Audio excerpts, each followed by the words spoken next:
This is the Žižek Dictionary entry for Symptom by Todd McGowan. The usual idea of the symptom in both psychoanalysis and traditional medicine sees it as the indication of an underlying disorder, that some form of therapy, either analytic or medicinal, will attempt to cure and thereby eliminate. In this sense, the symptom is not important for itself, but for the disorder it indicates. The psychoanalyst must interpret symptoms properly in order to identify the corresponding disorder. From the beginning of his theoretical career, Žižek has taken up an entirely different attitude towards the symptom. He entitled one of his early books, "Enjoy Your Symptom," and the idea of enjoying one's symptom rather than trying to get rid of it recurs in his thought from beginning to end. For Žižek, the symptom does emerge out of an underlying social disorder, but it also provides a point from which one can challenge the existing social structure. In this case, the symptom becomes perhaps the primary category in Žižek's conception of politics. In his first book in English, The Sublime Object of Ideology, Žižek attempts to bring together three strains of thought to produce a new form of political theory: Marxism, Hegelian dialectics, and Lacanian psychoanalysis. The first chapter of the book takes up the question of the symptom but relates it to Marx rather than to psychoanalysis. Taking Lacan's remark that Marx invented the symptom as his point of departure, Žižek entitles the chapter, "How Did Marx Invent the Symptom?" Here he argues that Marx sees how the logic of every socioeconomic system breaks down at some point, and this point marks its symptom. The symptom threatens the functioning of the system, even though it is the necessary product of this same system. Marx identifies the proletariat as the symptom of capitalism. The capitalist economy creates the proletariat, and yet the existence of the proletariat represents a mortal danger to capitalism's future. But as Žižek sees it, Marx did not adequately grasp the symptomatic nature of the proletariat, and this is why one must supplement Marx with psychoanalysis. For Marx, the proletariat represents a symptom that will disappear with the communist revolution. In this sense, Marx treats the symptom in a traditional manner, even if he is the first to invent it. Žižek turns to psychoanalysis, and specifically Lacan, to show that there is no revolution that might eliminate the symptom, that the symptom is constitutive of subjectivity and of the social order as such. Each subject and each system has one fundamental symptom that contains the key to its structure and holds this structure together. This fundamental symptom is what Lacan calls the symptom, and Žižek finds political significance in this conception of the symptom. Lacan insists that the analyst cannot interpret the symptom away, but must help the analysand to see it as a real kernel of enjoyment irreducible to interpretation. If the subject loses its symptom, subjectivity itself disappears.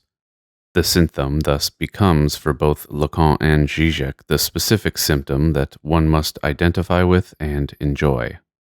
By taking up Lacan's identification of the symptom with Marx, Žižek explicitly politicizes psychoanalysis, just as he turns Marxism towards psychoanalysis.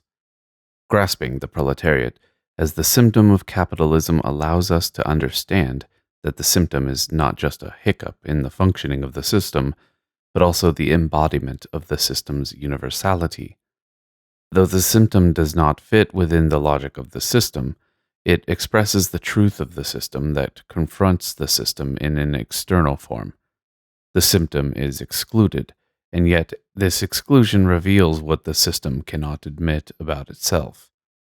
The politics of identifying with or enjoying the symptom becomes more pronounced as Žižek's thought advances. As Žižek becomes less sympathetic with democracy as a project, he becomes more attached to the political possibilities of the symptom. He begins to invoke consistently Jacques Rancière's notion of the excluded part that has no part within the capitalist system. This is not specifically the proletariat, but rather those who do not count at all under representative democracy. One cannot simply expand representation to include them, because some new excluded group will always come to occupy this position. Instead, they must become the point of departure for any political project, and this is how Žižek comes to conceive of politics, by focusing on the solidarity of those who have no investment in the parliamentary capitalist system. Although Žižek identifies himself with Hegel more than any other thinker, the symptom marks the one crucial point at which they diverge, the point at which Hegel, as Žižek sees it, did not quite get it right. Hegel properly understands that no system can function without a system, without an irrational kernel that violates its internal logic and must occupy a position external to the system. But what Hegel does not grasp, and what Marx does, is that this symptom is not just the necessary and inherent stumbling block of universality, but universality itself. Universality finds itself embodied in the symptomatic exclusion. The apparent universality of the structure can express itself only through a symptomatic exclusion. By adding this twist to Hegelian philosophy, Žižek renders him a thoroughly political thinker. Žižek rejects the utopia of the communist revolution that would eliminate the symptom, but he does not dismiss out of hand all utopian thinking. In fact, he constructs a utopianism based on the symptom, a utopianism in which a community forms from the excluded rather than through a universal inclusion. All those who exist outside the system as its symptoms can come together in a universal solidarity. This solidarity would not involve any sense of belonging because what the subjects have in common is only their exclusion or symptomatic status. As he is wont to do, Žižek finds an example of this symptomatic utopia in popular cinema, the example of Frank Capra's You Can't Take It With You, which he borrows from Frederick Jameson. In his interpretation of this film, Žižek points out that the house of Martin Vanderhorf in the film serves as a model for the symptomatic utopia or utopia of the excluded. The Vanderhorf house is populated by a variety of people who do not fit within the capitalist system: a fireworks maker, an unpublished playwright, an aspiring ballerina, a toy maker, and others.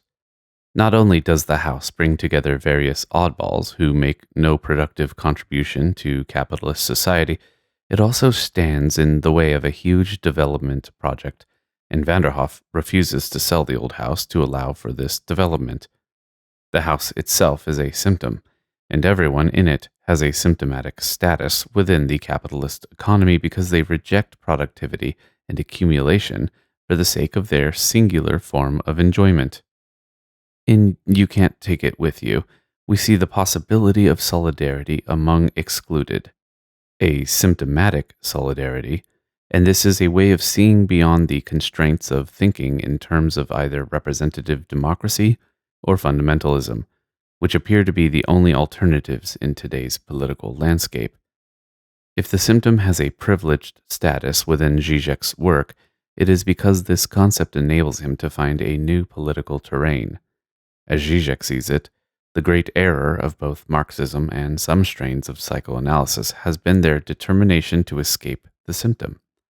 The symptom derails the smooth functioning of the system, so it is understandable that we would try to avoid it, but avoiding the symptom is not only impossible, it would also destroy our source of enjoyment. In the act of identifying with the symptom, we affirm our mode of enjoyment. Žižek's great contribution to political thought has been to reorient it around enjoyment rather than interest or rationality, and the symptom plays a crucial role in this reorientation. Even as it disrupts the structure of capitalism, the symptom provides the enjoyment that this structure cannot do without.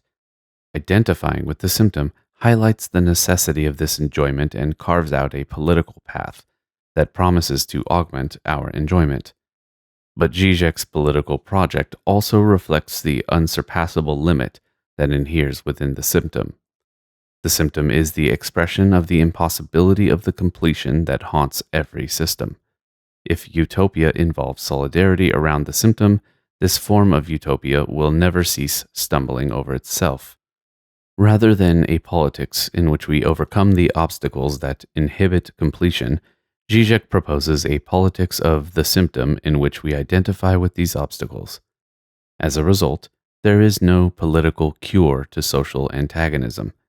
Even the utopia that Žižek envisions is beset by antagonism, and in fact, identification with the symptom brings antagonism to the fore.